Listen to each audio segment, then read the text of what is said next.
One. Hello. Thank you guys for tuning in to today's episode. With me today is Kenny Weiss. He's a speaker, author, advanced life coach, and the founder of the Greatness Movement. He's a leader in personal development speaking, and he's the author of The Journey to Your Success. I'm extremely excited to be able to share his story with you guys. Is there anything else that you'd like to add to that introduction, Kenny? Uh, yeah, no, that's good enough. You did pretty good. That pretty much covers it. Yeah. Okay, cool. So, everybody has a backstory. What was your life like before you got into coaching, and what inspired you to get into coaching? Sure. Well, kind of the Reader's Digest version of how I ended up here is, um, ever since I was a kid, I could just walk in a room and feel what was going on in people. And it was just an innate ability I had. And I kind of had a seminal moment in childhood. I was 10 years old, just woke up in the middle of the night, just used the bathroom, and I opened up the door. And there was my mom passed out naked on the toilets when I found out she was an alcoholic. Now, unfortunately, as a society, we don't teach anything about how to be a parent, how to handle trauma or, difficult moments like that. We've all been through something like that. And the other thing, my parents were 16 and 18 when they were married, 21 and 23 with 4 kids. Like, that's just a lot to go through. And so they, since we don't teach this stuff, they couldn't help themselves, so they couldn't help me. So from there, I suffered through multiple addictions. I went through 2 horrific divorces. In one of those marriages, I was both physically and verbally abused. A horrific child custody battle, a bankruptcy. I ended up playing 2 pro sports. I see now I never wanted to play either of them. And then finally, I spent 3 days holed up in my apartment trying to write my kids a suicide note. And the easy part was describing the pain I was in. I could do that. What got me into trouble was when I went to justify the choice. Because of that ability to feel what's going on in people, I've always been fascinated by psychology. And so for 30 years, that's all I ever did, whether it was going to seminars, working with counselors, reading books. One, trying to figure out why can I do that? And two, why is my life such a mess? Trying to turn things around. And so what got me into trouble as I tried to write to my kids was I realized every sentence I was writing, I'm like, that's manipulative, that's transference, that's codependence. I knew too much psychology. Mm. And I had another realization at that moment. I went, I shouldn't be here. I've been chasing this for a long time. And most people have done some level of personal growth or counseling or, well, counseling less, there's a stigma to it. But, and this is the common occurrence. People aren't getting over the hump. And so I went back into my office and I wrote down, I want to come up with a process nobody else has discovered that'll fundamentally change society. And over the next year and a half, I switched my focus into really how the brain and body work regarding trauma, addiction, and just life struggles. And you know how it is with intuition, you're like looking to see if someone's talking about it. Well, if no one does, you're like, I must be wrong. Well, when I did the research, I'm like, oh my God, I'm right. It's right here. Yeah. Why isn't anyone talking about this? All the information out there is so superficial. It's all these catchphrases with no explanation. Everything is think different. Well, we don't even, almost every single thought we have is based on a feeling. So they have all the information wrong. Well, no wonder. Yeah. People like myself aren't improving because they don't have the right information. It doesn't go deep enough. And so I put that whole process, that I discovered a cycle. Every single person on the planet lives their life by it. I don't care who you are. I can map your life out in less than 15 minutes based on the cycle, your Myers-Briggs, your DISC profile, whatever it is. They're just an expression of how you live this cycle that I discovered. And when you work on the cycle, those profiles will shift. And so that became the process that I now teach. I'd done some coaching years ago. One of my counselors, 15, 18 years ago, when I was working with him after that, the marriage with the abuse, a couple months in, he said, Kenny, you have a gift. You need to come work for me. And I wasn't ready to do it at the time, but he had me run groups and work with some of his clients. So I did some of this years ago, nowhere near to the level I do it now. I've discovered many other things he never taught me. But so I after the suicide stuff in the investigation, that's when I realized, man, I have something here and I have a way to help people. And this is my calling anyway. He was right. This is my gift. That's why I say I never wanted to play pro sports. And most people aren't living doing what they want. They think they are. But when you discover the things I talk about, you find your true purpose and find a way. Life gets a lot easier. Yeah. So there's the kind of short version. The short version. That took 20 minutes. Can you talk about cycle? So I guess is the first part of, like getting into a better cycle under like awareness of the current one you're in, or how does cycles work? Well, yeah, there's many facets to it. The first one, there are 4 stages to the cycle that I talk about. The first stage is trauma, then fear, then shame, then denial. Every single one of us has been through massive trauma in childhood, yet over 80% of us will say, nah, childhood? No, parents were great. Everything was fine. And I always say, I have 2 questions for you. To this day, no one's ever been able to get past these 2 questions, and these prove you've been through massive trauma in childhood. The first one is this. Whenever you felt sad, lonely, scared, angry at anything your parents did or said while you were a child, could you talk about it? Could you voice that opinion? Well, what do parents say? Get in your room. I don't want to hear it. We get squashed, and I won't get into the details of why that's so horrifically traumatic unless you want to. The second question I ask is, do you have any type of secret from your parents? Anything you've done, said, believe? Well, we all do. Well, here's why both of those are traumatic. We have 2 needs as a species. The first one is attachment. We're the only species on the planet, if we don't physically and emotionally attach to another human being, we'll die. The second need we have is the pursuit of our authenticity, our inherent power, who we were meant to be and express, as I call it, our greatness. Well, what do those 2 questions expose? The first one, if I voice my true self, who I really am, and express my thoughts and opinion, what do parents do? They squash it. They rip, not intentionally, we don't teach this stuff, but they don't realize they're stripping us of our authenticity. And so in that moment, we learn to deny who we are. We learn to deny the truth of our parents because we have to somehow justify that what they're doing is right. So that's why people, no, parents were great. So we create this defense mechanism, minimize it, suppress it, all these other things to go, no, it's okay. The second question, having to do with secrets, well, what does that say? If I told my parents who I really was, what would I lose? Attachment. They wouldn't love me. They wouldn't accept me. Well, that's massive. Both of those. Horrific trauma. Like, we're not even talking, typical abuse. And so those right there, and there's the adverse childhood experience study done by Kaiser, which shows nearly 70% of all of us have been through horrific trauma. I'm talking divorce is trauma. If any of your parents were on depressive medications, if there are any issues with the law, if there's any type of physical or verbal abuse, well, there are 8 or 10 questions. Every single person on this planet's experienced those. Well, not every, 70%. So the point is we've all been through massive trauma. The first step in this process is getting through the denial and going, wow, that's true. I'm going to have to face that. And that's a difficult step. And once you can get through that, then it's an awareness process, because all of those emotions, all of those emotional experiences determine who you are and determine what you will become and how your life ends up. And unless you go back and rework that and understand that, that's why Gallup has done 2 polls. In 2016, they found that 89.6% of the people on the planet are unhappy. Cycle. And for decades, only 7% have been happy in their career. Well, they're working against themselves and they don't know that. So yeah. That's a good point, because the they're not happy. That doesn't surprise me at all, every single, especially like nowadays. So, this is interesting. How do you think that COVID-19 is affecting the, your statistics of, like the abuse even more now?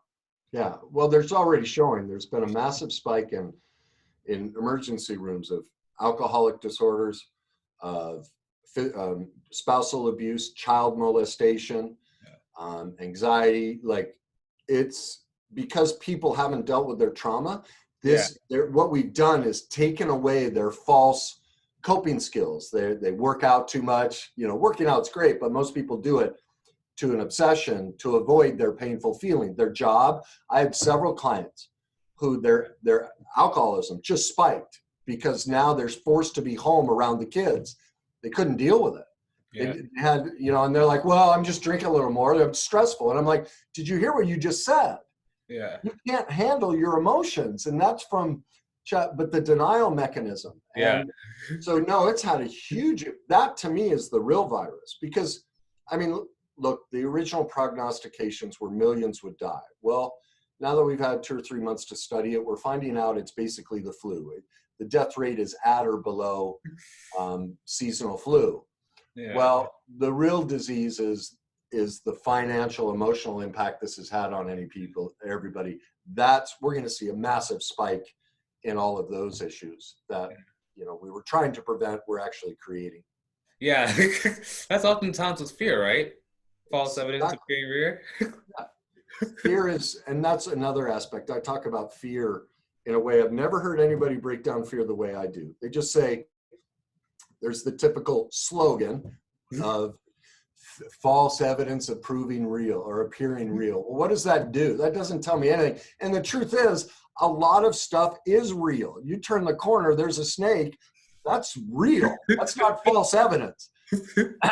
But the other thing we've been taught is what I call the Nike philosophy. Be a grinder, just do it. Well, if that worked, why is everyone still not doing it and afraid? Fear is always one of 3 things. And here's the other thing is stress. The clinical definition of stress is fear. But we don't like to call things what they are. There's another reason I got into this business is people are taking pills for things because they're not addressing the real cause. But we don't want to admit we're afraid, so we call it stress. Because what does stress mean? It means I do more than you. I'm better than you. I'm so stressed out because I'm so capable. But if I tell you I'm afraid, there's a video I have about it, and this guy posts, a lion isn't weak like this. And, he's afraid to admit he's scared to death. Well, fear is always one of 3 things. It's either the fear of rejection, the fear of inadequacy. In other words, we don't think we have the skills, tools, or knowledge to do something, or the fear of powerlessness. Well, let's take COVID. So now that the information is out, that we have evidence that we did the best we could, but we overreacted. Yeah. Well, what does that say for the people who are, don't want to believe the information that's out? Well, they feel incredibly powerless. Why? Because they feel inadequate. My skills, tools, and knowledge was actually wrong. Yeah. But I fear rejection, that if I admit it, you'll judge me in some way as incompetent, inadequate. I'm powerless to stop that. So I'll use massive denial to admit any of that. Well, if people knew, wait a minute, where did I learn rejection, inadequacy, and powerlessness in childhood? They could go back and rework that and just go, yeah, we made the best decision possible. We thought we were doing the right thing. We see now that had we had this information, we would have handled this whole situation differently. There's nothing bad or wrong about us. But because of the childhood trauma, people can't accept that truth. And so they're stuck in this loop of fear. And when you're in fear, the blood flow stops to the front of your brain, which is where cognition and thinking happens. So it just gets all exploded. And so these are simple strategies that, to me, business, whoever, learned them, man, your life would go a lot easier. But we don't teach this stuff. Yeah, it's funny. It just compounds. It compounds because you got the news blasting saying that it's deadly. And then they start feeling fear. And then they hear some other people saying, oh, it's not real. Then the three areas of fear. And then they start, being locked inside of a house. I mean, I was looking outside. There's a police officer who just drove by because, in my neighborhood, there's just a lot of families out walking and stuff. So it's just interesting. Yeah, it's been from the get-go, I was like, man, this is going to be a fascinating psychological experiment to see what happens to people. And when the shut-in started, I told a friend, people that ask me, I said, wait 4 to 6 weeks. When people have been shut in and you've taken away their false coping skills, and now they're left to deal with the pain, all the anxiety, all the fear, all the pain's going to start surfacing. Well, we're in that 4 to 6 week time period. And you're seeing now people are just really getting adamant about taking sides, the anger in any form is always fear. And then the denial on both sides and the viciousness from everybody. It shows how emotionally broken we all are to have those reactions. And that's heartbreaking to me. And so that's why I started all this is we don't have to hurt this much. But we still have such a bias and fear in society about talking about emotions and dealing with our stuff. And I'm trying to break that down. I'm trying to make it just like talking about getting a glass of water. So. Excellent. This is an interesting question then. So what is success to you? Well, I define success, to me, there's two different definitions. I'm not even though it's funny, I didn't figure out this distinction until after the book had already gone to print. I'm like, God, I'd love to change the name of my book because I would have never used the word success in it. Success, the way we've been all taught to pursue it, is an outward process. We're looking for validation through our money, our possessions, words from other people. So success primarily is determined by your view of me. You decide if I've succeeded. And that's usually based on the accumulation of things outside of us, not an internal success. Look, I became an athlete or an actor or whatever, or, started Facebook and all this stuff, yet I'm having divorces, addictions, all these different things. So I wouldn't define that as, well, that's what success is in our culture. It's the accumulation of things, but your life can still be a disaster, but you're a so-called success because you accumulated things outside of yourself. I personally advocate greatness, and which to me is a completely different process. Greatness is about the ability to look at your imperfections, to pursue an awareness process within yourself that regardless if you accumulate all the things, like I'm a huge fan, make money, buy things, I'm not this minimalist stuff. That's the exact, the 80s was the whole money's everything culture. Well, this new minimalist is just the polar opposite of that. They're both massively dysfunctional.